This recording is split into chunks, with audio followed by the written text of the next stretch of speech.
Cale Thorne Hold found on, her I've chained got to you. a burning Please Valerium hurry. Corp truck. We'll get these Wrists in off. industrial cuffs. They're coming. Barefoot, silent. Sir, we have proof the He didn't know contamination is she was the spreading. only We tested person it in ourselves. It's 200 miles undeniable. who This is could serious. read what I'll was review it killing his immediately. land. Time is short. Or that 47 other farms were dying the same way. He just knew two things. His soil smelled like death. And this woman wasn't asking for rescue. She was counting his exits. The soil smelled wrong. I saw the Cale knelt defendant at the the edge of scene. his He was barley acting field, suspiciously, pressed his just as the fingers into evidence the earth. shows. You What must came consider up wasn't this. soil. It was ash.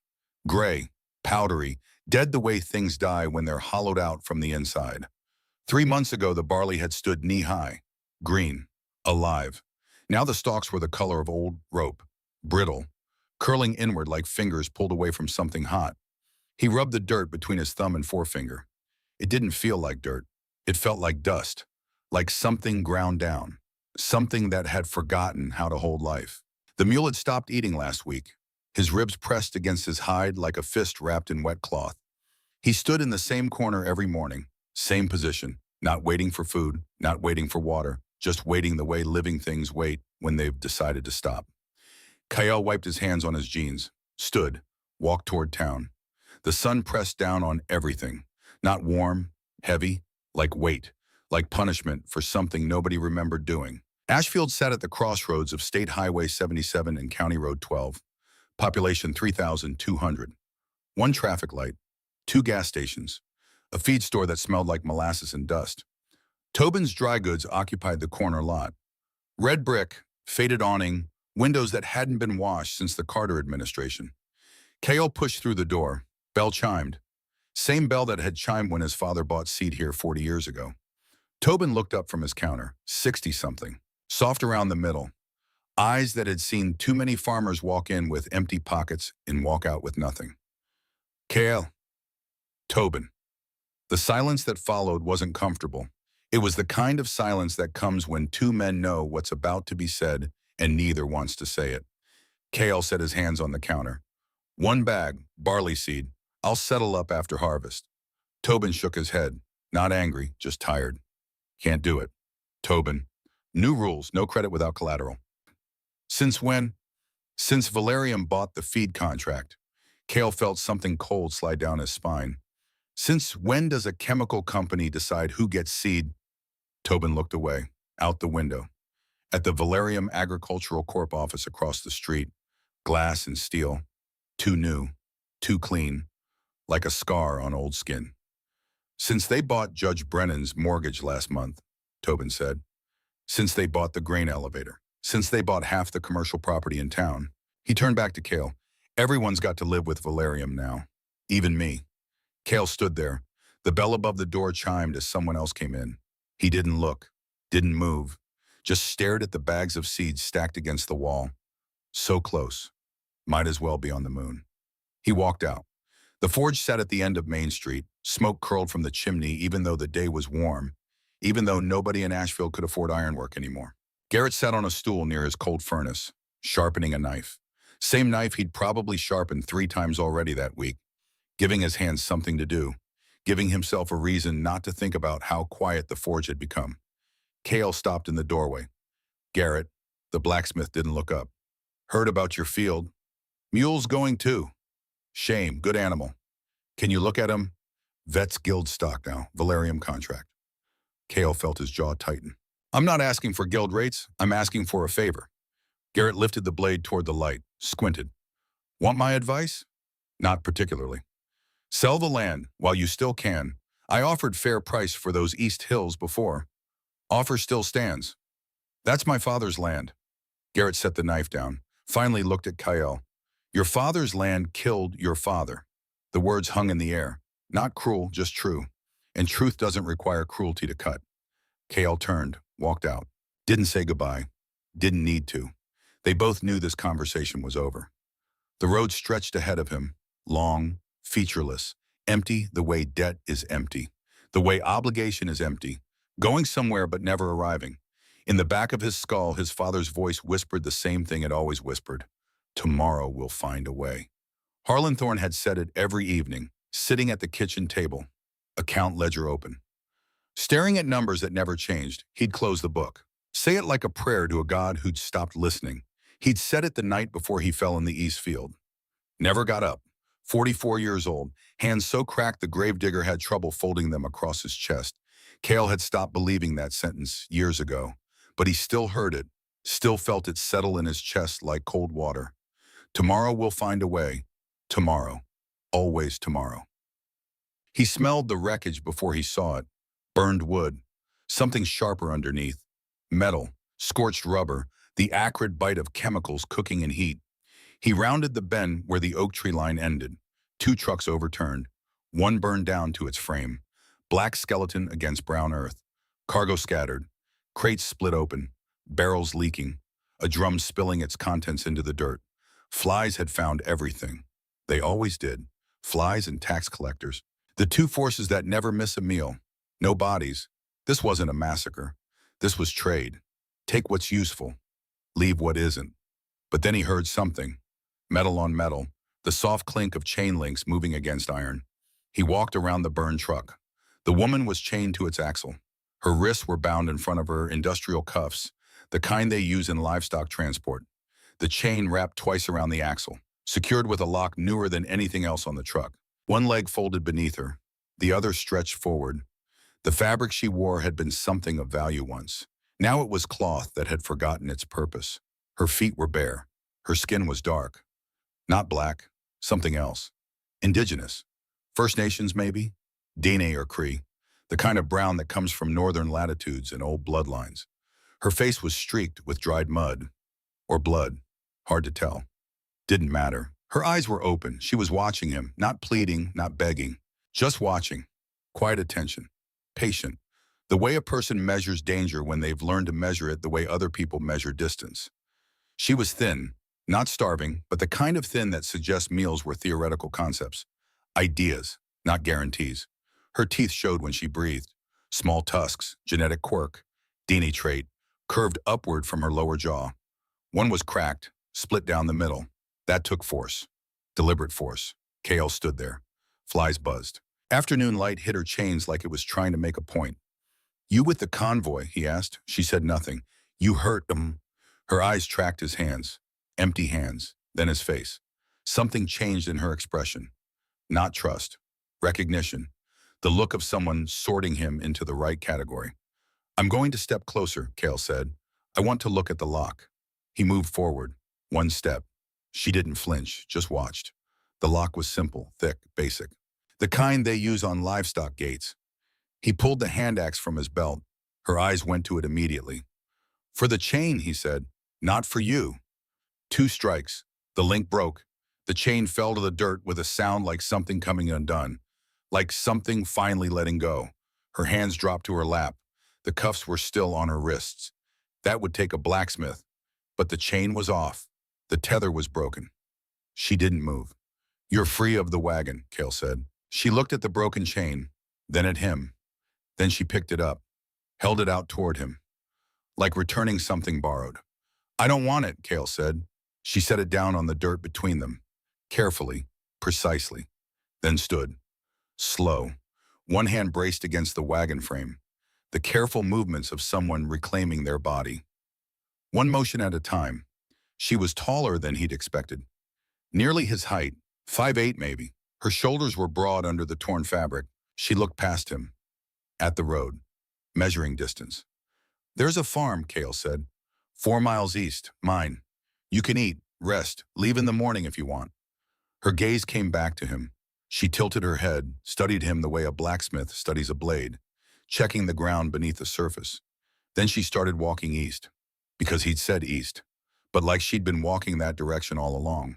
Like the chain had been an interruption, not a destination. Cale walked beside her. She stayed 2 steps ahead. He slowed. She slowed too. Always 2 steps, close enough to follow, far enough to run. The farm appeared over the rise. Crooked fence, sagging barn, house leaning north like it had given up on straight and settled for standing. He opened the gate. She stopped outside it. Come in, he said. The land inside the fence. She knelt, pressed her palm flat against the dirt, kept it there. Her nostrils flared. She was smelling the earth, reading it. Then she crossed, walked past the house, past the barn, sat down in the dirt beside the far fence post, knees to chest, facing east. away from the door. Kyle watched from the porch. There's a bed inside. Barn's got hay. Nothing. He went in, found the blanket, wool. His mother had made it, edges frayed by moths, but warm. He carried it out, set it on the ground about a yard from her, not close enough to crowd, not far enough to seem like neglect. It gets cold, he said. She didn't look at him. He went back inside, ate bread and stew alone, washed his bowl, sat in the chair by the window. The blanket was still where he'd left it. Then it wasn't. He'd looked away for a moment. When he looked back, the blanket was wrapped around her shoulders. She sat in exactly the same position. Hadn't moved. Like the blanket had decided to go to her on its own. Kale spoke to the empty kitchen. All right then. Dawn came gray and cold. Kale pulled on his boots. Walked to the barn, opened the door, stopped. The mule was standing, not in his dying corner. In the middle of the barn, ears forward, eyes clear, he turned his head and snorted, a sound he hadn't made in weeks. The water trough was full, dark leaves floated in the water, broad, unfamiliar. They gave off a bitter smell, medicinal. The mule drank while Kale watched, drank deep, drank steady. There's a difference between living and being alive. The mule had crossed that line back sometime in the night. He found her in the same spot. The blanket was folded neatly beside the fence post. She was crouched over a patch of bare ground, pressing her fingers into the soil, lifting it to her nose, moving her foot left, pressing, smelling. You did something to the mule, Kale said. She didn't stop. What did you put into the water, Gorath leaf? Her voice was deeper than he'd expected, rough, accented. Consonants heavier than a human mouth usually made them, but clear. You speak. Yes. The whole walk here, you didn't say a word. You didn't ask the right questions. Kale opened his mouth, closed it. What's Gorath leaf? Draws poison from the gut, cleanses blood. She pressed her fingers into a new patch of soil. Your mule wasn't sick. It was poisoned. The word hit him like cold water. Poisoned. She stood, turned to face him. Her eyes were amber, flecked with dark spots near the center. They held an intelligence that had nothing to do with books, everything to do with attention. Years of watching things grow and down and understanding the distance between. Your soil. She held up her fingers, dark smell, metallic, wrong. Kale leaned in. The smell hit him. The same smell he'd noticed for months but couldn't name. Not blight, she said. Not drought. Chemical compound. Human-made. It kills soil from underneath. Roots can't absorb water. Plants grow but don't feed. Animals eat plants. Poison transfers. Slow. Months. She brushed the dirt from her hands. When you see it? She stopped. When I see it, what? Something crossed her face. Not pity. Harder than pity. The expression of someone delivering news they wish they didn't have to deliver. You can't fix what you don't see. She cleaned her other hand. When it shows on the surface, it's already killed a full season underneath. Maybe two. 2 seasons. His voice came out dry. Someone's been poisoning my land for 2 seasons. I'm telling you what the soil tells me. Who? I don't know your enemies. I don't have enemies. I'm a farmer with a dying mule in a field that won't grow. She looked at him for a long moment. That measuring look again. But different now, more complete. Like she'd finished sorting him, and the results surprised her. Anyone who owns land has enemies, she said. You just haven't met yours yet. Kale sat on the fence. The wood groaned. His father had built this fence, plowed these fields, pressed his hands to the same earth every morning, believed in it the way some men believe in goods. Tomorrow we'll find a way. Who are you? Not rejection, decision, quiet. Riva. I'm Kale Thorne. Mailbox and property sign by the road. She stopped. You should fix that sign. It's leaning. Despite everything. Despite the dying field and the poison and the woman who'd walked out of a burning convoy and diagnosed his land before breakfast. Kale almost laughed. I'll add it to the list. Riva looked at the field, the barn, the house leaning north. Something moved behind her eyes. Not calculation, not recognition. The look of someone who'd seen land die before and knew the weight of it. It's a good farm, she said quietly. The bones are solid. How would you know? Because I know soil the way you know this fence. She placed her hand on the rail beside him. And this soil isn't exhausted yet. Sick isn't dead. She looked east, toward whatever she'd been heading when the chains interrupted her. Then back at the farm, the mule drinking in the barn, the barley field yellow and wilting but not gone yet. I'll stay another day, she said. Your mule needs a second treatment, and your east field. I want to see it before the sun rises. I didn't ask you to stay. No, you asked me to leave in the morning if I wanted. Those amber eyes. I don't want. Not now. Kale studied her face, the cracked tusks, the fading bruises along her jaw. Someone had chained this woman to a wagon axle like she was inventory worth nothing. She'd spent her first free night treating his mule. All right, he said. Reva nodded. One more day. A decision, not agreement, finality. She walked toward the east field without hesitation. Her bare feet left prints in the dust. Wide. Deep. Sure, prints of someone who understood the ground beneath them was more than just dirt. Kale watched her go, then looked at the blanket she'd folded beside the fence post. Corners neat, edges precise. Careful work from someone who treated borrowed things like they had value. He picked it up. It smelled like earth and something green and stubborn, like the first thing that grows after a fire. One more day, he said to himself. In the field, Reva was already kneeling, hands in the dirt, reading what the land was telling the only person who'd bothered to listen. One day became two, two became four. Reva didn't ask to stay again. She simply didn't leave. Every dawn, Kyle found her already working, hands in the soil, gathering plants from among the trees he'd walked past 1,000 times without noticing. On the third day, she boiled black willow bark until the water turned the color of old blood, poured it into a trench she'd dug around the east field. What is this? Kale asked. Boundary plant. Spreads through soil like roots. This stops it from taking your west field. Will it save the east? East is gone, but this keeps the poison from taking everything. She said it the way a surgeon says a leg's been amputated. Some truths come in shapes that tenderness can't soften. You know a lot about poisons, Kale said. She leaned on her shovel, looked at him until the silence grew weight. Ask. Not your name. Who are you? The question hung between them like smoke. Reva set down the shovel, sat on the dirt, looked east, towards something Kyle couldn't see, something that lived in her memory and nowhere else. 3 days north, she said, past the Grimshaw Flats. I was apprenticed to our healer, Dr. Elena Ramirez. The name came out softer, worn smooth from being spoken often, in private, in grief. She taught me soil, roots, water, how to hear the land scream. When did it start screaming? 2 winters ago. Crops failed, like yours, slow from below. Elders blamed drought.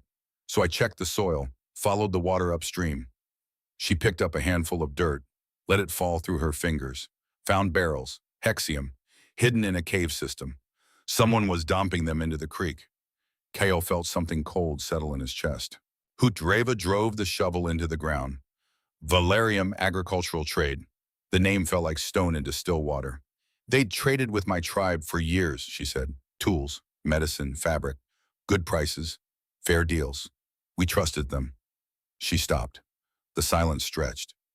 The medicines they sold us, the crop treatment they claimed would help our harvest. Her jaw worked. It was the poison. The words dropped. Kale felt the ripples before he understood their shape. They sold you poison and called it medicine. For 3 years, by the time I found proof half our farmland was dead, I brought it to the elders, showed them the compound. Her jaw tightened. The elders had a trade agreement with Valerium. Weapons, iron, winter supplies. Without the corporation, we had nothing. She gripped the shovel handle. They said I was a foolish girl, that Elena had filled my head with suspicions. They chose the deal. They chose survival. I understand, Kale said. What came next is what I don't. She looked at him, really looked, like she was checking if he could handle what she was about to say, checking if the weight would break him. They gave me to Valerium. The words were quiet, simple, devastating. Kale's feet moved before his mind caught up. Your people, my people survived. That's what they'll say. She pulled the shovel free. Valerium contractors came for spring trade. Elders told them I was spreading lies. Dangerous, damaging their reputation. Her hands shook. She gripped the handle harder. Valerium took me as compensation for damages to their reputation. She looked straight at him. My tribe traded me for 12 crates of iron tools. The silence that followed wasn't empty. It was full of all the things that couldn't be said, all the ways the world breaks people and calls it business. 5 months with the convoy, she continued. Her voice was flat now, controlled. The voice of someone who'd learned to describe horror without feeling it. Hard labor, loading, cleaning, things an indigenous woman can do that men don't want to. Then the raid, everyone ran, left me shackled. She looked at the broken chain on the ground between them. I was just inventory. You don't carry inventory when you run. She said it without bitterness. That was the worst part. No anger. Just the dry language of someone who'd been classified as a thing and learned to describe themselves in the vocabulary of those who did the classifying. Cale sat down on the fence. The wood groaned. His father had built this fence, plowed these fields, pressed his hands to this same earth every morning, believed in it the way some men believe in hunts. Tomorrow we'll find a way. Valerium did this to my land too, he said. Yes. My father's livestock died 3 years ago. Stream water contaminated. 40 head in 1 week. Couldn't pay the loans. Lost the East Hills. His voice got quieter. Valerium bought those hills at auction price. They're buying every parcel in the valley. Poison the land first. Drive down the price. Riva didn't confirm it. The confirmation was in the soil under their feet. My mother, Cale said, after Dad died, she ran this farm alone for 3 years. Her hands cracked so badly the blood got in the bread dough. 42 years old.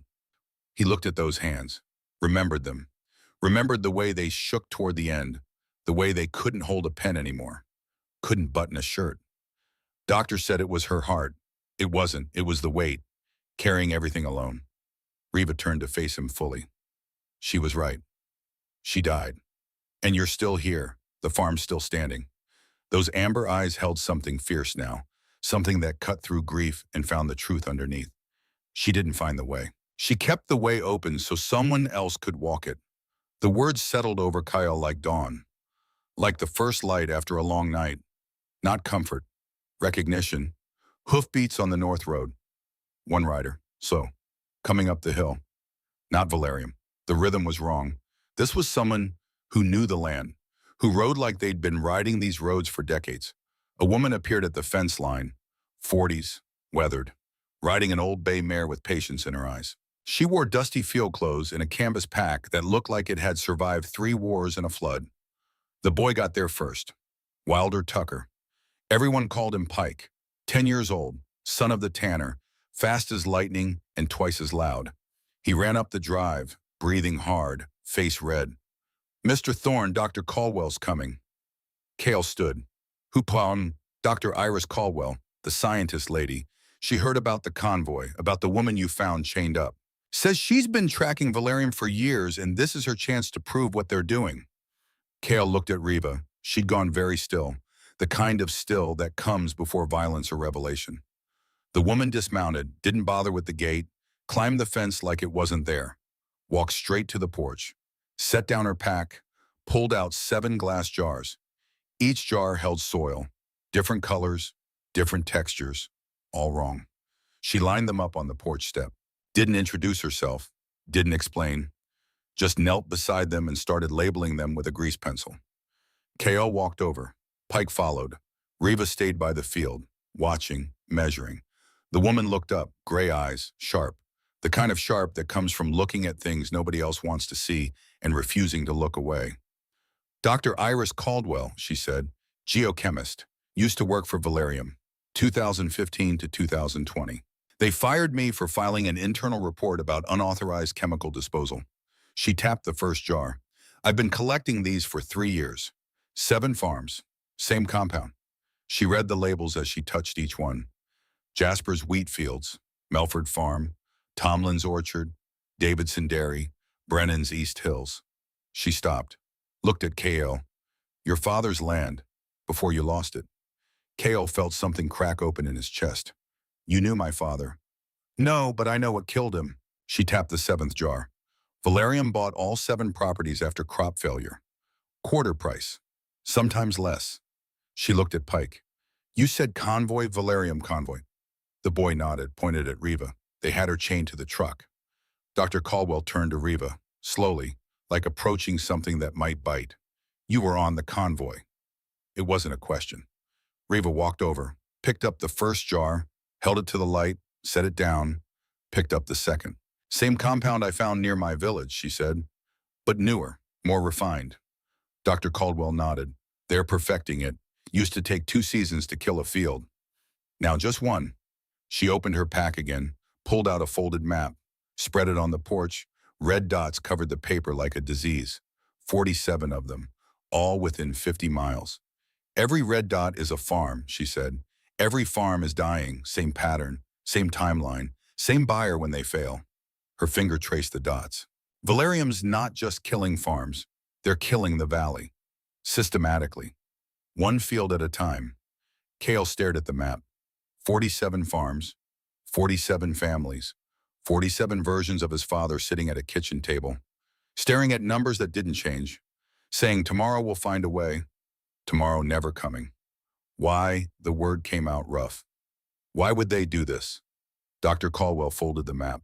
Because poisoned land is cheap land, and Valerium's building something. Something big. They need continuous acreage. Can't do that if 47 farmers won't sell. So they make us sell, or wait for you to die. The words hung in the air like smoke, like the smell of burned crops, like the silence after the last animal falls. Reva set down the jar. They'll come for me. Dr. Caldwell looked at her, really looked, taking in the cuffs still on her wrists, the bare feet, the torn clothing, the scars. You were on the convoy. Yes. You know where they store the compound. Yes. You know the manifests, the schedules, the drivers. Yes. Dr. Caldwell stood. Then you're the only witness who can prove this wasn't an accident. You're evidence they can't afford to leave walking around. Pike spoke up.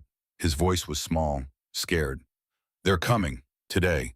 Valerium men. I heard them at the bar, 2 trucks, legal papers. They're looking for someone who was on the convoy. Reva looked at Kale, then at Dr. Caldwell. Then at the map with its 47 red dots, 47 families, 47 futures burning. How long do we have? Pike checked his watch. Couple hours, maybe less. Reva nodded, once, sharp, the gesture of someone making a decision that can't be unmade. Then we work fast. She walked to the barn, came back with the water trough. The dark leaves still floated in it. She poured it on the ground, watched it soak in. Your father didn't just know something was wrong, she said. He tried to stop it. Kale's throat went tight. How do you know? Because he built a sealed cellar, and sealed cellars aren't for storage. They're for preservation. She looked at him. Where is it? Under the barn. Show me. They walked to the barn. The mule watched them with clear eyes, alive eyes, evidence that some things could be saved if you knew what you were fighting. Kale pulled open the cellar door. The smell hit him first, different from everything else on the farm. Clean, dark, rich. The smell of soil that remembered how to live. Reva climbed down, came back up holding 2 things, a handful of dirt and a notebook. The dirt was brown, deep brown, no shine, no chemical smell. Just earth the way earth was supposed to be. The notebook was his father's. Kyle recognized the handwriting. Neat, careful. The handwriting of a man who kept records because records were the only thing standing between a farm and chaos. Reva handed him the notebook. Read the last entry. Kale opened it. His father's words, written 3 days before he died. October 9th, 2021. They're poisoning us. Same chemical I read about in the agricultural reports. Hexium-7, military surplus. Supposed to be destroyed after Gulf War. Wasn't. August Valerium visited yesterday, offered to help with the soil problem. Free treatment. I said no. He smiled. I don't trust that smile. Built this cellar last month, sealed it, put clean soil inside. Soil from before they started. If anyone finds this tested against what's in the fields now, that's your proof. I think I'm a dead man, but maybe a dead man can still leave evidence. Harlan Thorne, Kale's hands shook. The notebook nearly fell. Reva caught it, held it steady. He knew, Kale said. His voice broke on the words. He knew, and they killed him for it. Yes. 3 years. I've been trying to save this farm for 3 years, thinking it was bad luck, bad soil, bad weather. And they were poisoning it the whole time. Reva set the notebook down, picked up the clean soil, held it out to him. Your father hid this from view. He preserved the truth underground. She raised it to the light. This is what your farm was before Valerium touched it. Kale took the soil, heavy, warm, alive. Tomorrow we'll find a way. His father hadn't been talking about money. He'd been talking about this. Evidence, truth, proof that what was happening wasn't natural, wasn't fate, was murder. Dr. Caldwell appeared in the barn doorway. We need to move. If Valerium's coming with papers, they'll try to take Riva back. Claim she's contracted labor. She's not property, Kale said. I know that. You know that. Question is whether a piece of paper knows that. Riva looked at the three of them, then at the clean soil in Kale's hands, then at the map Dr. Caldwell had brought. 47 farms, 47 families. If I run, she said quietly, I survive again. And this land, Daisy, and again, and the next farmer buries his father without knowing why. Again. She met Kael's eyes. I'm tired of running, of proving, of fighting for time. The word hung there. Time. Small. Quiet. Heavier than any of them expected. Then we don't run, Kale said. We fight. Dr. Caldwell nodded. We'll need more than jars in memory. We need witnesses. We need documentation. We need to get inside their warehouse, Riva interrupted. I know where it is. I know the security patterns. I know what we're looking for. That's breaking and entering. That's gathering evidence. Pike raised his hand, like he was in school, like this was a classroom and not a war council. I can help. I'm small. I can get places you can't. Absolutely not, Dr. Caldwell said. My dad died last year, Pike said. His voice was steady, too steady for a 10-year-old. Liver cancer. Doctor said it was drinking. But Dad didn't drink. Not really. Just water from the well. He looked at the map. Our farm's dot number 32. I want to help. The silence that followed wasn't agreement. It was recognition. Recognition that this fight had already claimed too many. That it would claim more. That stopping it meant risking everything, including a 10-year-old boy who'd already lost his father. Riva knelt down, eye level with Pike. If you help, you follow my orders exactly. No heroics, no improvisation. You do what I say when I say it. Understand? Pike nodded. Say it.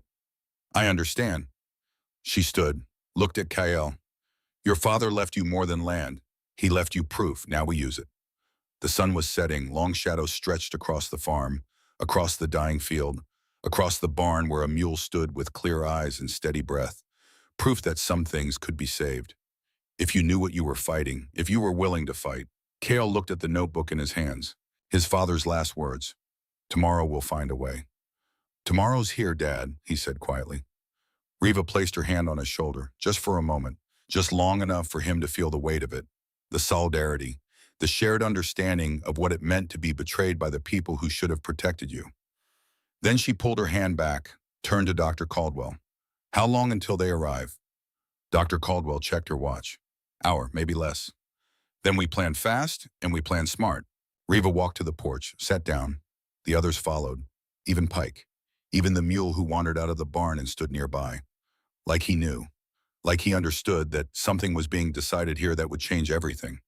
Riva looked at each of them in turn. In 1 hour, Valerium will try to take me back. They'll have legal papers, court orders, everything they need to make it look legitimate. We can fight it in court, Dr. Caldwell said. Courts take time. And time is what we don't have. Riva spread her hands. But courts also need evidence. Real evidence. Not just soil samples. Not just testimony. Hard proof that what they're doing is criminal. The warehouse, Kale said. The warehouse. If we break in and they catch us, they won't catch us. Riva's voice was flat, certain. Because I've been inside. I know the layout. I know the shifts. I know where they keep the manifests. Manifests prove what? Everything. Every barrel of hexium. Every farm it was sold to. Every signature. Every transaction. She looked at the map. 47 red dots. 47 paper trails. All in one place. Dr. Caldwell leaned forward. If we can get those documents, if we can prove they knowingly sold poison as fertilizer, that's not just fraud, that's negligent homicide. 47 counts. More, Riva said. My tribe, the villages in Alberta, the farms in Saskatchewan. Valerium's been doing this for 5 years, across 3 regions. She stood, walked to the fence, looked out at the dying field, at the willow bark boundary she'd made, at the evidence of her trying to save something that wasn't even hers. Tonight we get the proof, she said. Tomorrow we burn them down. Kale stood beside her. You don't have to do this. You could leave. Start over somewhere, they'll never find you. I've been running for 5 years, Riva said. I'm done running. She turned to face him. Those amber eyes held something he hadn't seen before. Not hope. Hope was a luxury for people who hadn't been betrayed. Something harder, closer to purpose. Your father kept the way open, she said. Time someone walked through. In the distance, engines. 2 trucks, coming up the county road, coming fast. Valerium had arrived. The truck stopped at the gate. Doors open. 3 men stepped out. The first wore a suit, charcoal gray, pressed sharp enough to cut. He carried a leather briefcase, the kind that cost more than Kyle made in a month. His shoes were polished. His hair was perfect. He moved like a man who'd never done physical labor in his life and was proud of it. The other 2 were different, broader, quieter. They wore security uniforms with Valerium patches on the shoulders, but they moved like soldiers, like men whose work required strength and the willingness to use it. The suit walked to the fence, didn't open the gate, just stood there looking at the farm, at KL, at Riva. His eyes lingered on Riva, cataloging, confirming, like checking inventory. KL Thorne, his voice was smooth, professional, the voice of someone who delivered bad news for a living and had learned to make it sound reasonable. Who's asking? Silas Reed, senior legal counsel for Valerium Agricultural Corporation. He opened the briefcase, pulled out papers. I'm here regarding misappropriated corporate assets. I don't have any corporate assets. Reed's smile was thin. I believe you do. His eyes went to Riva again. Indigenous female, age approximately 28. Last assigned to Valerium Transport Convoy BX7. Listed in corporate records as contracted labor under Work Visa Extension Program. He held out the papers. She needs to be returned to corporate custody immediately. KL didn't take the papers. She's not an asset, she's a person. The contract says otherwise. I don't care what the contract says. Reed's smile disappeared. Mr. Thorne, harboring misappropriated corporate property is a felony under Oklahoma territorial law. The fine is substantial, but more importantly, it gives Valerium grounds to pursue civil damages. He let that hang in the air. Your farm, your equipment, your land, everything you own becomes subject to lien. Is protecting this woman worth losing everything your father built? The question was designed to cut, to find the soft place, the place where loyalty met survival. KL felt it land, felt the weight of it. His father's farm, his mother's grave. 3 generations of Thorns working this land, all of it balanced against a woman he'd known for 4 days. Yes, he said, the word came out simple, clean, no hesitation. Reed blinked, like he'd expected negotiation, expected fear, expected anything but that single syllable of defiance. Mr. Thorne, she's not property, Kale said. She's staying. Riva stepped forward, not behind Kale, beside him. Show me the contract. Reed turned to her, confused, brief, like inventory had just asked to review its own bill of sale. He handed her the papers. Riva read, slow, careful. Her lips moved slightly, forming words, checking phrases. When she finished, she folded the pages, handed them back. This lists me as voluntary contracted labor, she said. I didn't volunteer. Tribal elders signed on your behalf. They had no authority to transfer a tribal member to a foreign corporation as property. That violates the Indigenous Peoples Protection Act of 2019. Federal law supersedes any contract. Her voice was steady, the voice of someone who'd spent 5 years in chains thinking about nothing but this moment, planning for it, rehearsing it, waiting for the chance to say these words. This contract is void. Reed's professional mask cracked, just for a second, just enough to show the frustration underneath. You can file that claim with the judge. Until then, you're corporate property under active work visa. I'm a human being. File it with a judge. He turned to Kale. You have 72 hours. If she's not surrendered, Valerium will return with a territorial enforcement order, signed by Judge Brennan, backed by county sheriff. He collected his briefcase, adjusted his tie. Your farm, your credit, your standing, everything you own. His eyes went to Riva one last time. Everything you think you are protecting. The 3 men got back in their trucks. Engines started. Gravel crunched under tires. They drove away without looking back. The dust settled slowly, like it was in no hurry, like it had seen this before and knew how it ended. They stood in the yard, 4 of them now. Kale, Riva, Dr. Caldwell, Pike. 72 hours, Dr. Caldwell said. That's not much time. It's enough, Reva's voice was flat, controlled. If we move tonight, the warehouse, we get the manifest, we get proof, we take it to a court that can't be bought. Dr. Caldwell pulled out her map again, unfolded it on the hood of her truck, pointed to a spot 10 miles south. Valerium's main distribution center, former military depot, built in 1992 for Gulf War surplus storage. Her finger traced the perimeter. Chain link fence, 8 feet high, 2 security guards, cameras on the main entrance. But the east wall backs up to Crooked Creek. No cameras there. Fence is rusted through in 3 places. How do you know all this? Because I worked there for 5 years. I know every blind spot, every shift change, every place they cut corners to save money. She looked at Riva. You said you've been inside. Loading dock, chemical storage, manifest office. Security usually stays in the main building. Too cold to patrol at night. What about alarms? Motion sensors on the main doors. Nothing on the windows. They're too cheap to wire the whole building. Dr. Caldwell nodded. Then we go in through the east wall, cross the creek, enter through the loading dock window. Third one from the left. Lock's been broken since 2019. Kale listened to them talk. 2 women who'd worked for Valerium, who knew its secrets, who'd been chewed up and spit out and were now planning to burn it down. What about me? Pike's voice was small, uncertain. Riva knelt down, eye level. You're our exit plan. You stay with the truck. Engine running. If something goes wrong, you drive to the state capitol, to Judge Patricia Oren's office. She's the only judge Valerium doesn't own. You give her the manifests if we get them out. What if you don't get them out? Then you tell her anyway, make her listen. Pike swallowed, nodded, trying to look brave. Trying to look like a 10-year-old boy could handle being the last line of defense. What are we looking for exactly? Kale asked. Dr. Caldwell pulled a photo from her pack, showed it to them. Shipping manifests, Form Vivac 77, lists every barrel of hexium, every destination, every signature accepting delivery. She pointed to a line on the form. This section, End User Certification, requires the buyer to confirm they know what they're purchasing, what it's designed to do, what the risks are. 47 farms signed this. No, 47 farms were told that they were buying organic crop enhancer, premium fertilizer, harmless. She pointed to another section. But this section, corporate liability waiver, this is where Valerium lists the actual chemical composition, the warnings, the skull and crossbones, everything required by law, buried in fine print.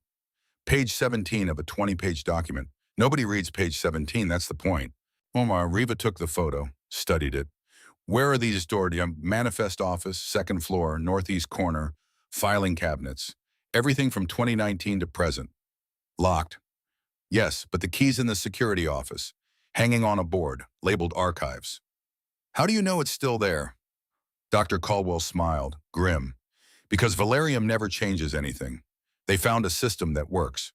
They'll use it until someone forces them to stop. The sun was setting. Long shadows stretched across the farm. Across the field where poison had killed 3 generations of work. Across the barn where a mule stood breathing steady.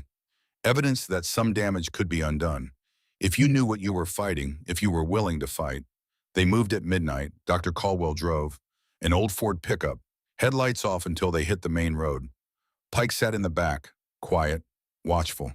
Kale rode shotgun. Riva sat in the bed, watching behind them, making sure they weren't followed. The warehouse appeared like a scar on the horizon.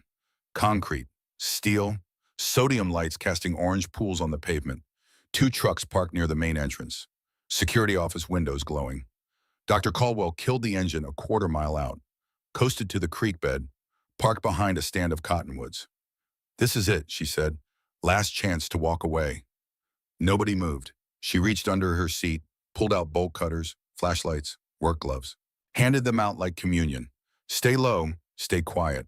If someone sees you run, don't try to fight, don't try to talk, just run. Kale pulled on the gloves. They smelled like oil and old leather. His hands shook. Not fear, adrenaline. The body preparing for something it knew was dangerous. Riva climbed out of the truck bed, moved to Pike, put her hand on his shoulder. You remember what to do. Stay here. Engine ready. If you're not back in 30 minutes, I drive to the state capitol. Judge Patricia Oren's office. Good. She squeezed his shoulder. Once, quick. Then turned and walked toward the creek without looking back. Dr. Caldwell followed. Then Kyle. Three shadows moving through scrub grass, moving through darkness, moving towards something that could destroy them or save them, and maybe both at the same time. The creek was low, November dry. They crossed on exposed stones, water whispered around their feet, cold, clear, innocent. The fence rose ahead, chain link. Rusted orange at the posts. Dr. Caldwell found the gap. Third post from the willow. She pulled the fence aside, squeezed through. Reva followed. Then KL. They were inside. The loading dock was 100 yards across open ground. No cover, no shadows. Just grass and gravel and the terrible exposure of being somewhere you weren't supposed to be. They ran. Not fast, controlled. The way you move when being seen means losing everything. Low, quiet, breathing through noses, hearts hammering. Kale's boots hit gravel. Too loud. He shifted to grass. Softer. His lungs burned. When had he gotten this old? When had running become hard? They reached the dock, pressed against the concrete wall, breathing, waiting, listening. No alarms, no shouts, no footsteps. Dr. Caldwell moved along the wall, counting windows. 1, 2, 3. She stopped, pulled a screwdriver from her pocket, wedged it under the frame, pushed. The window swung open, silent, smooth, like it had been waiting for this moment. Reva went first, pulled herself up, disappeared inside. Then Dr. Caldwell, then Kyle. He landed on concrete. Dark. The smell hit him immediately. Chemicals, industrial, the sharp bite of things that shouldn't be breathed. His eyes adjusted. Barrels, rows of them, stacked 3 high, stretching into darkness. Each barrel was labeled. White stencil, military precision, Hexium-7, authorized personnel only, protective equipment required. And beneath that smaller disposal deadline exceeded. Do not use. Kyle felt something cold settle in his stomach. These weren't new chemicals. These were old. Military surplus. Things that were supposed to be destroyed decades ago. And Valerian was selling them to farmers. Reva was already moving, flashlight in hand, beam cutting through darkness. She stopped at a barrel, ran her fingers over the stencil. DOD 1991, she whispered. Department of Defense, Gulf War surplus. Jesus. Doctor. Caldwell's voice was tight. There must be 50,000 barrels here. More. Reva's light swept across the warehouse, rows and rows, all labeled the same, all expired, all deadly. How is this legal? Cale asked. It's not. Dr. Caldwell moved to a barrel, checked the label. Hexium-7 was banned for agricultural use in 1998. Disposal was mandated by 2000. These should have been incinerated 25 years ago. But they weren't. No, someone kept them, someone rebranded them, and someone's been selling them as fertilizer. Reva's light found a door, metal, marked office. Manifests. They moved toward it, quick, quiet, every sound magnified, every breath too loud. Cale's heart hammered against his ribs. This was it. This was the proof they needed, or this was where they got caught. Reva tried the door, locked. She turned to Dr. Caldwell. Security office, ground floor, west side. I'll go. You two start photographing these barrels. We need serial numbers, lot codes, everything. Reva, I've done this before. Her voice was flat, final. Stay here, take pictures. I'll be back in 5 minutes. She disappeared into the darkness, silent as smoke. KL watched her go, wanted to follow, wanted to protect her. But protection wasn't what she needed. She needed him to do his job. He pulled out his phone, started photographing. Barrel after barrel, label after label. Each one evidence. Each one proof that what was happening to his farm wasn't bad luck, wasn't God's will, was murder. Dr. Caldwell worked beside him, methodical, professional. She'd been preparing for this moment for 3 years. She knew what evidence mattered, what courts would accept, what couldn't be explained away. 3 minutes passed. 4. Footsteps on concrete. Kael's heart stopped. But it was Reva, moving fast, key ring in hand. Got them. Let's move. They climbed stairs, metal. Every step rang out like a bell. Kael winced, waited for alarms, waited for shouting, waited for lights to flood the building. Nothing came. Second floor, northeast corner, door marked Archives. Reva tried 3 keys before one turned.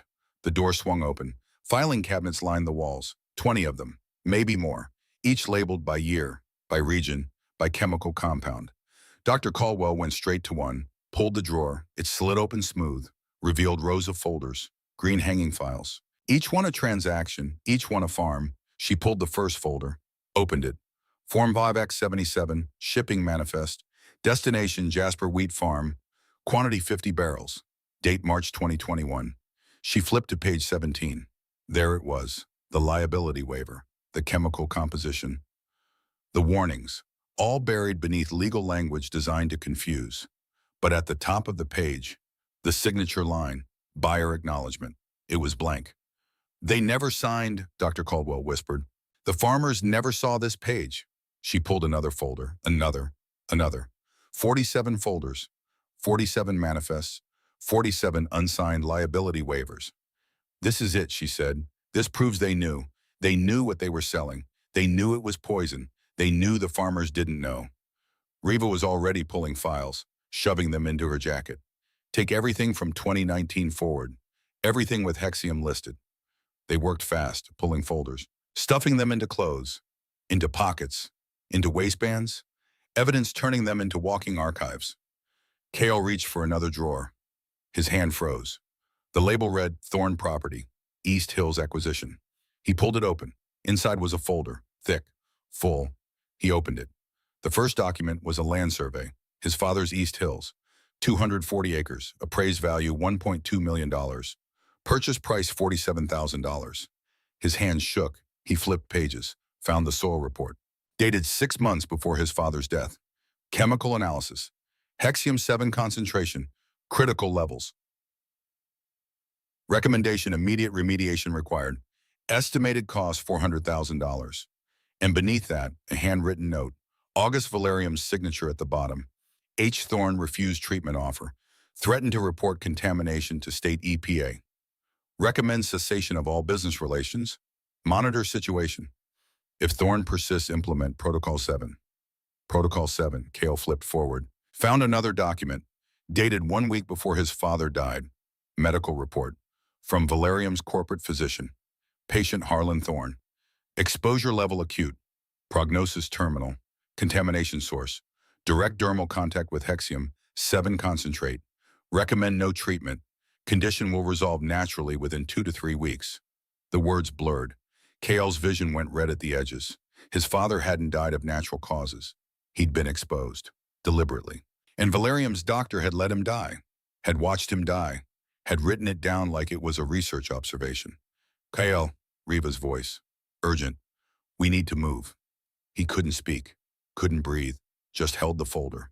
The proof. The evidence that his father had been murdered. Kale Pum, footsteps. Below them, multiple people. Moving fast. The warehouse doors crashed open. Lights flooded the building. Voices shouted. Security, show yourselves. They'd been spotted, Doctor. Caldwell grabbed Kale's arm. Go now. They ran down the hallway toward the back stairs. Behind them, boots on metal. Getting closer, getting louder. Reva hit the stairs first. Took them 3 at a time. Kale followed. His lungs screamed. His legs felt like lead. He was carrying 40 pounds of files. Evidence. Proof. Everything they needed to burn Valerium down. If they could get out. Ground floor. They burst through a door. Into the barrel storage area. Lights blazed overhead now. No more shadows. No more hiding. 3 security guards. Blocking the loading dock exit. Not rent-a-cops. Real security. The kind with body armor and weapons. Stop right there. Reva veered left. Toward the south wall. Toward a door marked emergency exit. She hit it running. Alarms shrieked. The door flew open. Cold air, darkness, freedom. They ran. Across the parking lot. Toward the fence, behind them shouting, radio chatter, engines starting. Kale's chest burned, his vision tunneled. Too old for this. Too slow. Too out of shape. But he kept running. The fence. Dr. Caldwell hit it first. Threw herself through the gap. Reva pulled Kale forward, shoved him through. Metal scraped his back, tore his jacket. He stumbled, caught himself, kept moving. The creek. They splashed through, water soaking their boots. Freezing, shocking. Behind them, flashlight beams swept the fence. Voices called out, coordinating, organizing. They'd be through the fence in seconds. The truck appeared ahead, engine running. Pike in the driver's seat, eyes wide. Terrified, but steady. They piled in. Dr. Caldwell behind the wheel, Kyle in the passenger seat, Riva in the bed with Pike. The truck lurched forward, gravel spraying, trees whipping past. No headlights, just moonlight and prayer, and the desperate hope that they could disappear before Valerium organized pursuit. 2 miles. 3. No lights behind them. No sirens. Dr. Caldwell finally turned on the headlights, let out a breath. We made it. Cale looked down at his hands, still shaking, still holding his father's folder. Protocol 7. The proof that Harlan Thorne hadn't died of bad luck, or God's will, or simple tragedy. He'd been murdered by the same company that was trying to take his son's farm, by the same company that had enslaved Riva, by the same company that was killing 47 families. We need to get these files to a judge, Dr. Caldwell said, tonight, before Valerium realizes what we took. Not Judge Brennan, Cale said. Reed said she signed the enforcement order. She's already compromised. Then who? Riva leaned forward from the truck bed. Judge Patricia Orrin, State Territorial Court. She presides over cases involving federal law violations. She's in the Capitol, 2 hours from here. How do you know about her? Because I've been planning this for 5 years. I know every judge within 200 miles.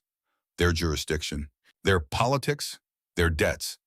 She pulled out a folded paper, old, worn, covered in notes.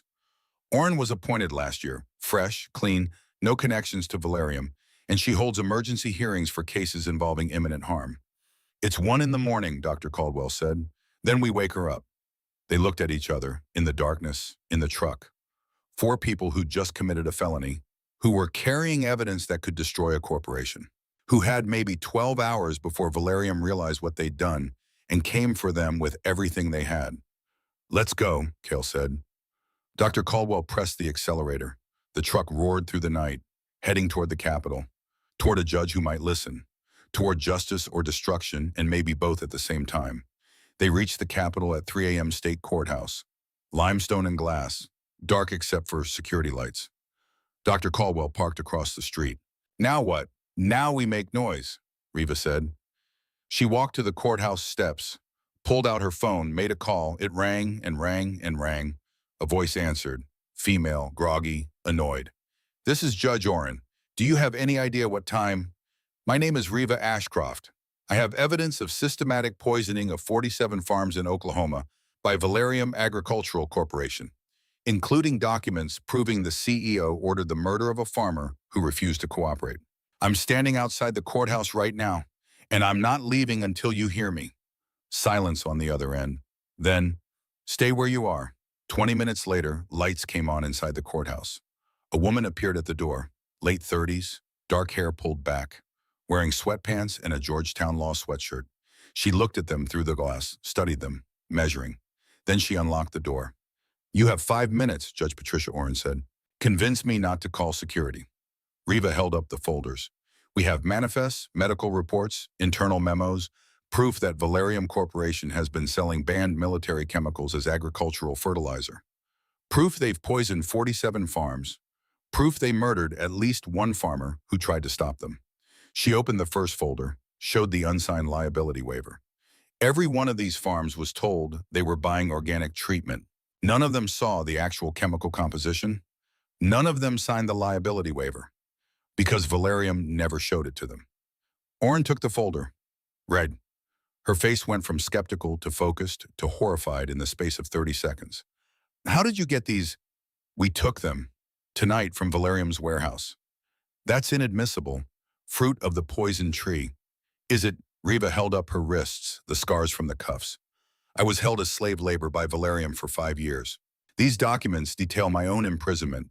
Is it illegal for a slave to steal evidence of her own enslavement?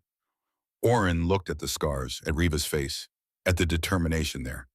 You were held against your will. I was sold to Valerium by my tribal council in 2019. Worked without pay, chained when I tried to leave. These documents prove it. Cale stepped forward. My father, Harlan Thorne. Valerium poisoned him, deliberately. We have the medical report from their own doctor, recommending they let him die. He handed over the Protocol 7 folder. This is murder, premeditated, documented, by the CEO himself. Orrin read, her jaw tightened. She looked up. You understand what you're accusing them of? Yes. You understand the resources Valerium has, the lawyers, the political connections. Yes. And you're willing to testify to all of this under oath in open court. Yes. Orrin looked at the folder spread across her desk, at the evidence of systematic corporate murder, at 4 people who'd risked everything to bring it to her. She made her decision. Emergency hearing tomorrow, 9 a.m. public session. She looked at Riva. You'll testify. All of you will, and we'll see if your evidence holds up.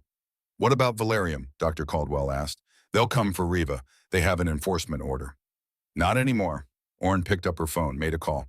This is Judge Patricia Orrin. I need an emergency stay on all enforcement orders issued by Oklahoma County Court regarding indigenous labor contracts, effective immediately. Yes, I'll sign the paperwork now. She hung up, looked at Riva. You're under court protection until this hearing concludes. If Valerium tries to take you, they'll be in contempt of a state court order. Thank you. Don't thank me yet. You still have to prove your case. In front of media, in front of Valerium's lawyers, in front of everyone. Orrin stood. Get some sleep. You have 6 hours. Then we find out if justice works. They didn't sleep. They sat in Dr. Caldwell's truck, in the courthouse parking lot, organizing files, preparing testimony, building a case that could survive legal assault. At 4 a.m. word started spreading. Dr. Caldwell had made calls to newspapers, to TV stations, to agricultural associations, to anyone who would listen. Emergency hearing, evidence of corporate poisoning, 47 farms, 1 murdered farmer. By dawn, the courthouse steps were packed.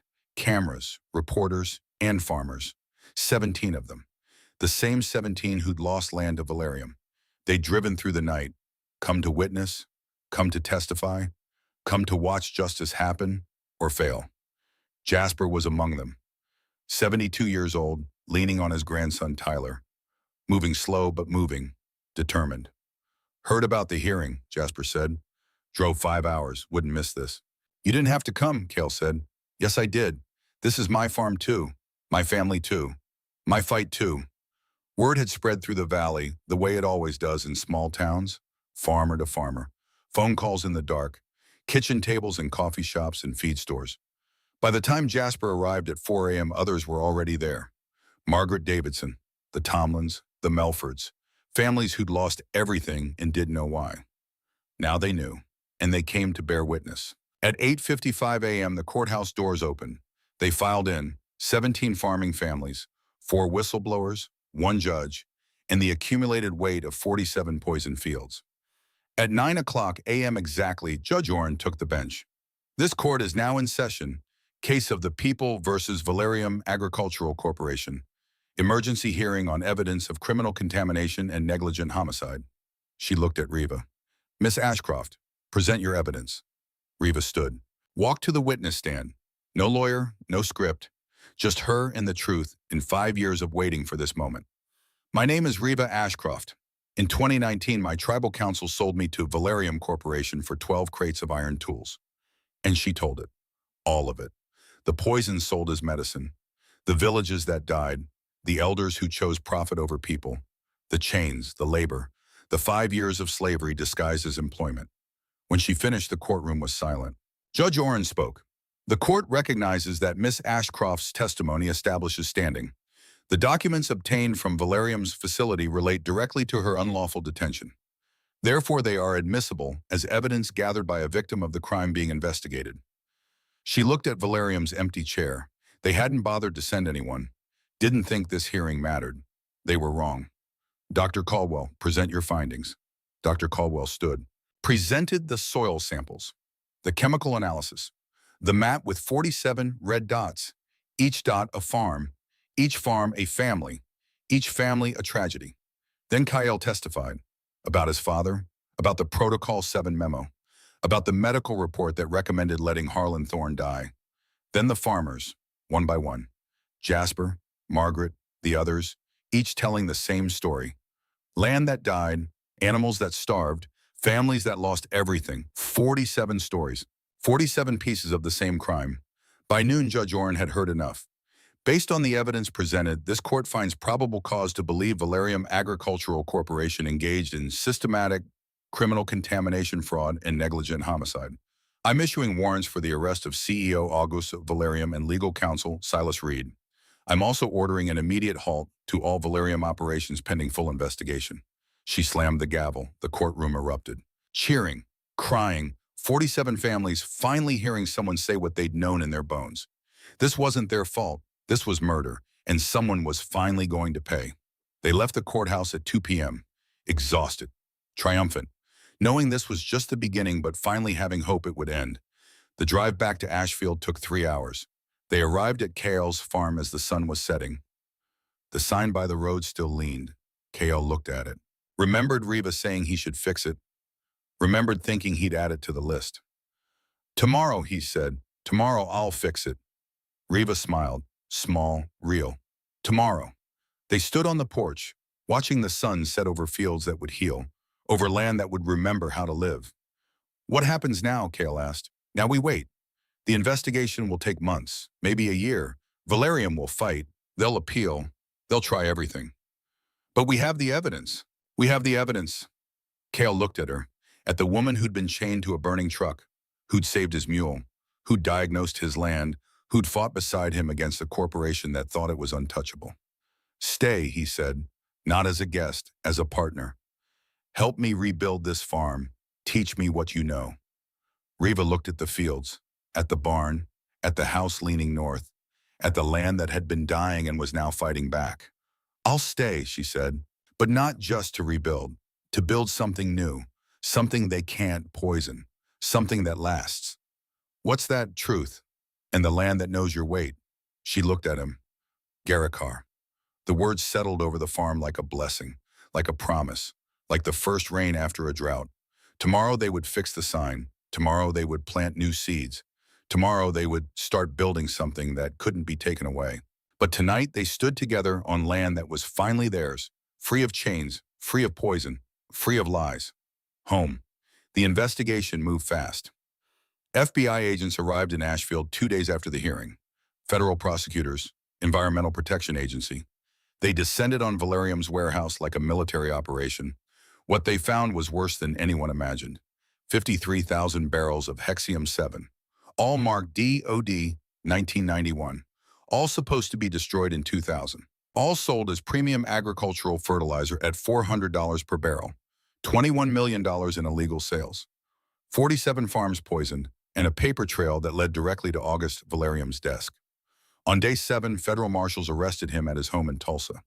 3-story mansion, pool, tennis court, built on blood money and poisoned land. They arrested Silas Reed at his office, still smiling, still certain his lawyers would make this disappear. They were wrong.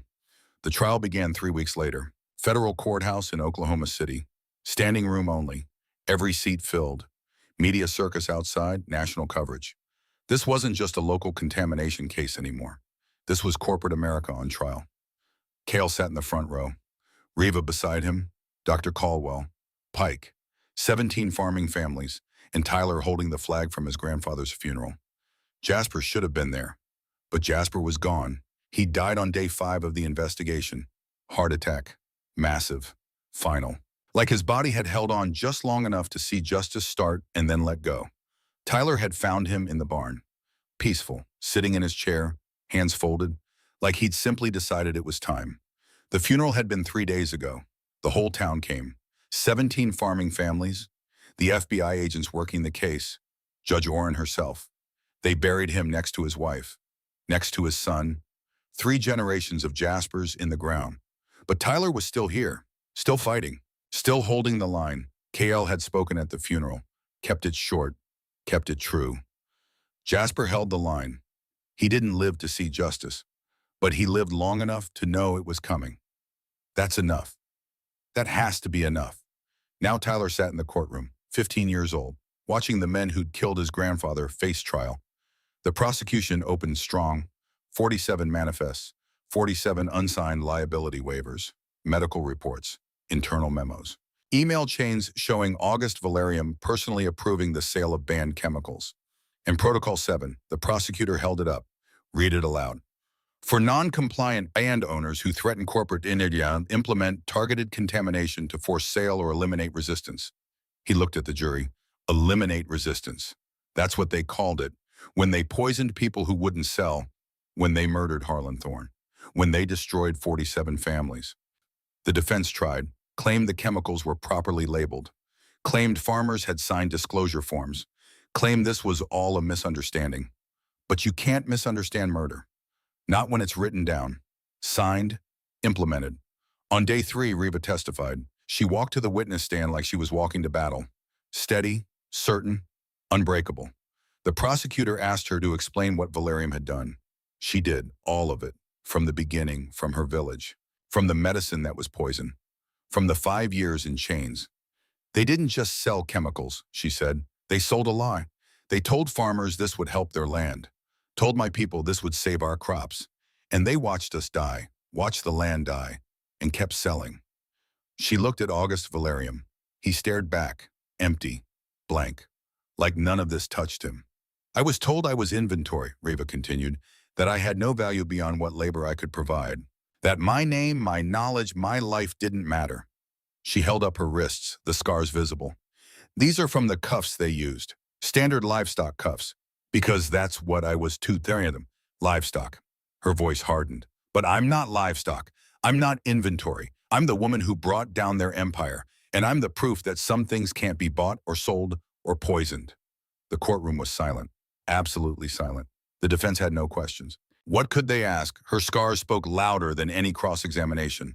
On day 5, the medical examiner testified about Harlan Thorne, exhumed the body, ran tests, found Hexium-7 concentration in his liver 50 times normal levels. This wasn't accidental exposure, she said. This was acute poisoning. Someone contaminated his water supply with enough chemical to guarantee death within 2 weeks. She showed the jury Valerium's own medical report, the one recommending no treatment. They knew he was dying, they knew what was killing him, and they watched. The prosecutor asked, is there any medical reason to withhold treatment in this case? No, chelation therapy was available. Would have saved his life. Cost about $5,000. They chose not to provide it. Why was so? Because dead men don't file EPAA complaints. The jury sat back, stunned, horrified, understanding finally clicking into place. This wasn't negligence. This was premeditated murder. On day 7, Dr. Caldwell testified about the scope, showed the satellite imaging, the contamination patterns, the 47 red dots. This wasn't accidental runoff, she said. This was targeted application from a central source. Someone deliberately poisoned these farms over a 5-year period. Humpine Valerium Corporation, under direct orders from CEO August Valerium. She pulled out the email chains, showed Valerium personally approving each shipment, each sale, each lie. He knew, she said. Every step, every farm, every death. He knew. On day 8, the farmers testified, one by one, telling the same story: land that died, animals that starved, families that lost everything. Margaret Davidson told about her husband's suicide, about the note he left, about carrying the guilt of thinking they had failed. We didn't fail, she said. We were murdered, and my husband died believing it was his fault. She looked at August Valerium. You killed him twice, once with poison, once with shame. The jury cried, openly, not hiding it, not pretending this was just business. This was human cost. This was families destroyed. This was evil dressed in corporate language. Tyler testified last, 15 years old, wearing his grandfather's work jacket, too big on him, sleeves rolled up. My grandfather died thinking he failed our farm, Tyler said. His voice cracked. He steadied it. He worked that land for 50 years, 3 generations. And in 8 months, Valerium killed it. He pulled out a photograph. Jasper standing in a wheat field, smiling, proud, alive. This was taken 6 months before he lost the farm. Look at him. He's happy. He's healthy. He's a man who did everything right. Tyler set down the photo. 8 months later, he was dead. Not because he failed, because someone poisoned him, poisoned his land, poisoned his legacy. He looked at the jury. My grandfather's not here, but I am. And I'm telling you, hold them accountable. Make them pay. Not for me, for everyone they killed, everyone they broke, everyone who died thinking it was their fault. The courtroom erupted. Judge hammered for order. But the damage was done. The jury had seen enough. Closing arguments came on day 9, the prosecution summarized. 47 farms, 53,000 barrels, $21 million. one dead farmer, one enslaved woman, one CEO who ordered it all. This is the simplest case you'll ever hear, the prosecutor said. Did August Valerium knowingly sell poison to farmers? Yes. Did he know it would kill their land? Yes. Did he do it anyway for profit? Yes. He pointed at the manifest. Every signature you see is his. Every approval, every shipment, every lie, his. Convict him. Send the message that corporate murder has consequences. The defense argued reasonable doubt. Claimed Valerium didn't know the chemicals were dangerous. Claimed farmers misused the product. Claimed this was all a tragic accident. The jury deliberated 6 hours. When they returned, their faces told the story. On the charge of conspiracy to commit fraud, how do you find guilty? On the charge of criminal contamination, how do you find guilty? On the charge of negligent homicide in the death of Harlan Thorne, how do you find guilty? 47 counts, 47 farms, 47 families, guilty on every charge. August Valerium showed no emotion, just sat there, hands folded, face blank, the mask perfect to the end. Judge Patricia Oren spoke. She transferred the case to herself, federal jurisdiction, too important to leave to local courts. August Valerium, the crimes you've committed are extensive, systematic, calculated. You didn't just break the law, you weaponized corporate structure to commit mass poisoning for profit. She looked at the courtroom, at the families, at the empty seat where Jasper should have been sitting. You stole land, you stole health, you stole futures, and you did it knowing people would die, knowing families would be destroyed, knowing communities would suffer. But there was more. Judge Oren had been working behind the scenes, had coordinated with the FBI, had built a case that went beyond Oklahoma. Before I pass sentence, the court recognizes additional evidence submitted by the Federal Bureau of Investigation regarding Valerium Corporation's operations in Canada, Cebu, and Saskatchewan. She held up a new folder. Thick. Damning. Between 2017 and 2022, Valerium Corporation engaged in identical contamination schemes on indigenous lands in Alberta and Saskatchewan, selling Hexium-7 as agricultural medicine, poisoning tribal lands, forcing sales, enslaving witnesses. Reva sat forward. This was about her village, about Elena, about the truth that had been buried for 5 years. The FBI has identified 12 additional tribal communities affected, approximately 200 families, an estimated $40 million in fraudulent sales. Judge Oren looked at August Valerium. Your crimes aren't limited to Oklahoma. They span borders. They span years. They span cultures and communities and basic human decency. Her voice hardened. I sentence you to 25 years in federal prison. No parole, no early release. You will serve every day of this sentence. She wasn't finished. Additionally, Valerium Corporation is hereby dissolved. All assets are seized. Funds will be distributed as follows. Full remediation of all contaminated properties. $4.2 million compensation to each affected farm. Medical trust fund for all exposed individuals. Educational trust for children of affected families. She looked at Reva. And $10 million to establish the Elena Ramirez Center for Indigenous Agricultural Sciences, to be directed by Miss Reva Ashcroft, to ensure that indigenous knowledge of soil and land is preserved, respected, and protected. Reva's eyes went wide. Elena, her teacher, her mentor, the woman who died thinking Reva was a liar. Now there would be a center, in her name, teaching the truth she'd discovered, honoring the sacrifice she'd made. Judge Oren slammed the gavel. Justice is served. The courtroom erupted, cheering, crying. 47 families finally whole, not healed, not complete. You don't get back the dead, don't get back the years, don't get back the innocence. But you get acknowledgement, you get truth, you get the record showing it wasn't your fault. And sometimes that's enough. They held Jasper's memorial service that weekend. Not a funeral, he'd already been buried, but a memorial, a celebration, a reckoning. The whole valley came. 17 farming families, the FBI agents, Judge Oren, even some of the jury members, people who'd watched justice happen and wanted to honor the man who didn't live to see it. Tyler spoke, 15 years old, standing at a podium too tall for him, reading from notes written in shaky handwriting. My grandfather used to say, the land knows when you're lying to it. He meant you can't fake farming, can't pretend, can't cut corners. The land knows. Tyler looked out at the crowd. Valerium didn't know that. They thought they could lie, thought they could poison the land and call it fertilizer, thought nobody would notice. But Grandpa noticed. Mr. Thorne's father noticed. Dr. Caldwell noticed. And Reva noticed. He gestured to Reva sitting in the front row. She was the first, years ago, in her village. She tried to warn people and they didn't listen. They sold her instead. But she didn't stop. She kept fighting, kept gathering evidence, kept telling the truth even when it cost her everything. Tyler's voice strengthened. Grandpa died before the verdict, but he died knowing we were fighting, knowing we had proof, knowing that someone finally believed us. He pulled out the flag from the funeral, unfolded it, held it up. Grandpa was a veteran, Korea.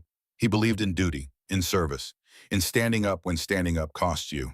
He stood up, and it killed him. But because he stood up, 47 other families got justice. Tyler folded the flag, set it on the memorial table, beside Jasper's photo, beside the wheat from his last harvest. The land knew he wasn't lying, and now everyone knows. He walked back to his seat. The crowd stood, applauded, not polite clapping, real applause, the kind you give when someone says what needs to be said. Kael spoke next, kept it short. Jasper told me something a week before he died. He said the hardest part isn't losing the farm. It's thinking you deserve to lose it. Kael looked at Tyler. He carried that weight for a year, thinking he'd failed, thinking 3 generations of work ended because he wasn't good enough. But it wasn't him. It was never him. And now we know that. Now everyone knows that. Jasper didn't fail. He was murdered, and the people who murdered him are in prison. Kael raised his glass, water from his father's cellar. Clean water, pure water, water that remembered what it was supposed to be. To Jasper, to Harlan, to everyone who held the line long enough for us to win. The crowd drank, and in that moment Kael felt his father's presence, felt his mother's hands, felt the weight of 3 generations lifting. Not gone, but lighter, shared, carried by 47 families instead of 1. Tomorrow we'll find a way. They had, finally, together. 6 months later. Kael stood in the east field. The soil smelled different now. Clean, dark, rich. The EPA had completed remediation on all 47 farms, removed contaminated topsoil, replaced it, treated the subsoil, made the land whole again. The first shoots of barley pushed through, green, strong, alive. Reba knelt beside him, hands in the dirt, testing, checking, making sure. It's clean, she said, really clean, for the first time in 5 years. Kael looked at his hands, the same hands his father had, the same hands that had worked this land for 3 generations, now holding soil that remembered how to live. Dad would be happy, he said. He'd be proud. They stood, walked back toward the house. The barn had been repaired, the fence straightened, the sign by the road no longer leaned. Everything his father had built was being restored, everything except his father. A truck pulled into the drive. Tyler behind the wheel. 16 now, legal to drive, learning to farm on land that was his again. The court had returned Jasper's property. Clear title, no liens, no valerium claim. He jumped out. Excited. Mr. Thorne, it worked. The barley's coming up on our place too. Kael smiled. Told you it would. Grandpa would be so happy. He is, kid. Wherever he is, he's happy. Tyler ran to the field, knelt down, touched the green shoots with reverence, with hope, with the understanding that some things die, but others can be reborn. Dr. Caldwell's truck arrived next.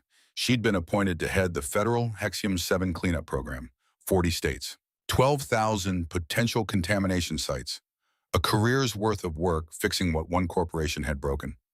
Kael, Reva, she walked over, held out papers. Settlement came through, $4.2 million per farm, plus medical fund for anyone exposed, plus education fund for the kids. Kael took the check, stared at it. More money than his father had made in 40 years of farming. Blood money, justice money, money that couldn't bring anyone back but could maybe build something new. What are you going to do with it? Dr. Caldwell asked. Kael looked at Reva. They'd talked about this, planned for it, decided together. We're buying the other 6 farms, Reva said, the ones still in foreclosure. We're going to run them as a co-op, teach sustainable farming, teach people how to read their land, how to fight back when corporations come calling. And we're setting up a legal fund, Kael added, for farmers who can't afford lawyers, for people fighting contamination, for anyone who needs help standing up to companies like Valerium. Dr. Caldwell smiled. Harlan would be proud. Yeah, he would. 1 year later, the farmhouse was full. 17 families gathered for Thanksgiving. Long tables set up in the yard, food covering every surface. Turkey and ham and vegetables grown in clean soil. Proof that the land could heal. Tyler sat at the head table. 17 now, strong, confident, running Jasper's farm with help from Kale and Reva. Learning the old ways and the new ways and the way forward. A woman stood at the gate, 50-something, indigenous, long black hair streaked with gray, dainty patterns on her clothing, uncertain, afraid. Reva saw her, went still. Mara, the woman who'd sold her, the woman who'd chosen 12 crates of iron over her own niece, the woman who'd finally come to face what she'd done. Kyle touched Reva's arm. You want me to send her away? Reva looked at her aunt.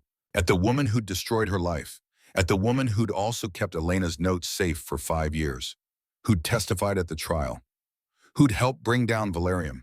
No, Reva said, let her in. Mara walked to the porch, slow, head down, carrying the weight of 5 years.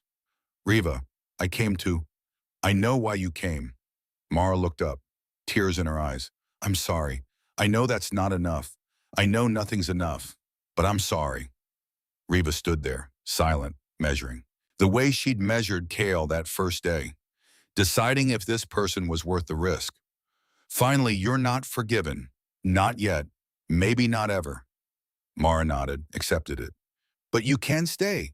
You can eat. You can be here. Reva gestured to the tables, the families, the feast. Because this isn't about forgiveness. It's about moving forward. I don't deserve. No, you don't. But I'm not doing this for you. I'm doing it for me. Because I'm tired of carrying hate. It's too heavy. Mara stood there, not knowing what to say, not knowing what to do. Reva made it simple. There's hay in the barn. Warmth is enough. Thank you. Don't thank me. Just do better. Help the next person who needs it. Stop the next corporation that comes calling. Be the person I needed you to be 5 years ago. Mara nodded, walked to the barn. Not family, not forgiven, but present. And sometimes that's enough. Kale stood to speak, glass raised. To Jasper, to Harlan, to Elena, to everyone we lost along the way. They held the line long enough for us to win. Glasses clinked. Voices murmured agreement. The dead remembered. The sacrifice honored. Then Reva stood. To all of you, we fought together. We won together. She raised her glass. To Garakar. The Dani word hung in the air. Foreign, strange, but perfect. What does it mean? Tyler asked. Reva smiled. The land that knows your weight. The place where you stop running. Where you stand and say, this is mine, and nobody takes it from me. She looked around the table. At the families who'd lost everything and fought to get it back. At the children who'd grow up knowing their parents didn't fail. At the land that had died and was now living again. This is Garakar, she said, for all of us. They drank and ate and laughed and told stories about the people they'd lost and the battles they'd won and the future they were building, one green shoot at a time. 50 families work the co-op now.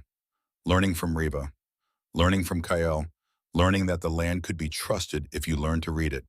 If you learned to listen, the Elena Ramirez Center opened in the spring, on indigenous land, teaching soil science, teaching traditional knowledge, teaching the truth that had cost Elena her life.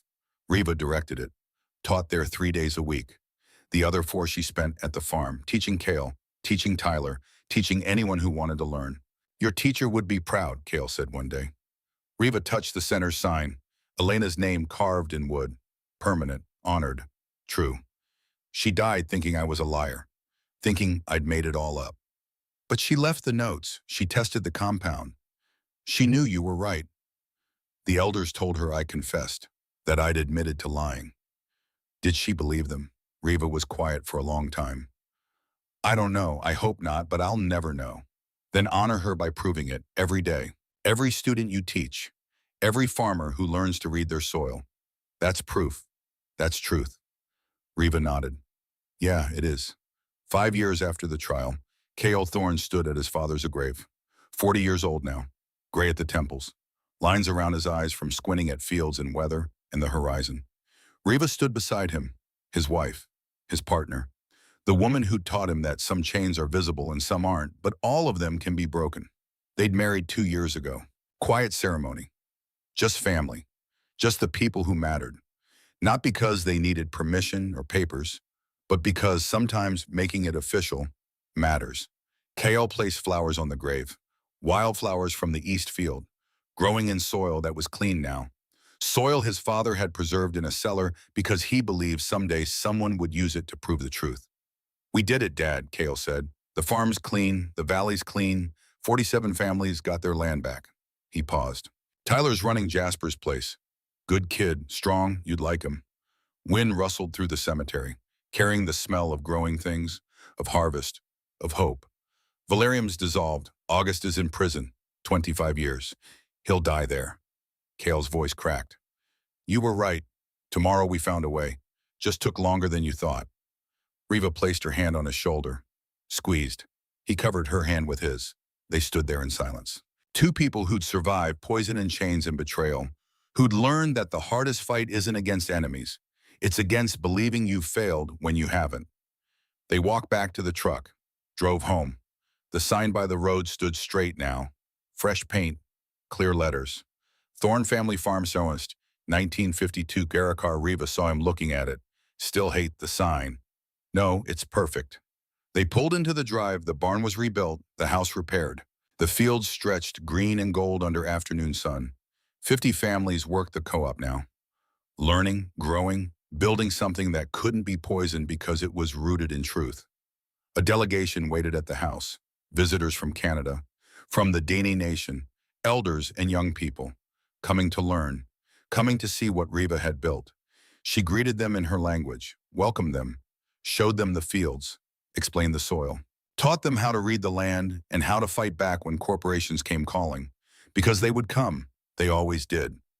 Companies looking for cheap land, looking for desperate people, looking for communities too poor or too isolated to fight back.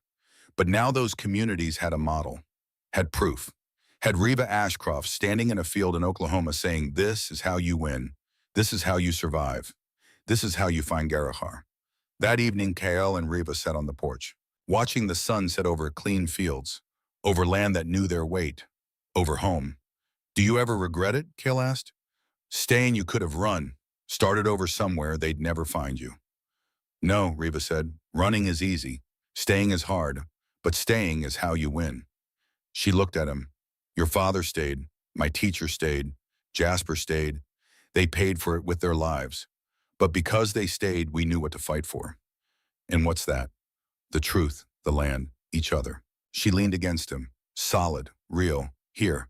I'm done running, Kael. This is Garakar. This is home." They sat in silence as darkness fell.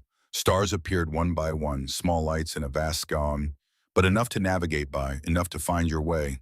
In the distance, a mule brayed. The same mule Riva had saved 5 years ago. Still alive, still strong, proof that some things survive. In the barn, voices laughed, the Canadian delegation settling in, learning, planning, preparing to take this fight home. In the east field, green shoots pushed toward the sky. Barley that would feed families, that would prove the land could heal, that would grow in soil 3 generations of Thorns had worked and 1 corporation had tried to kill. But the land survived, because Harlan preserved the truth, because Kael found Riva chained to a burning truck, because Riva chose to stay instead of run, because 47 families said enough, because Jasper held the line with his last breath, because sometimes justice wins, not because it's easy, not because it's guaranteed, but because people decide it matters more than fear. Kael pulled Riva closer. She rested her head on his shoulder. Two people who'd been broken by the same machine, who'd learned that broken things can be repaired if you're willing to do the work. "Tomorrow we plant the south field," Riva said. "Tomorrow," Kael agreed. Not a prayer, not a hope, just a statement. Tomorrow would come, and they'd be here, working the land, fighting the fight, building something that would last longer than corporations or poisons or the men who wielded them. Building Garakar, the land that knows your weight, the place where you stop running. Home.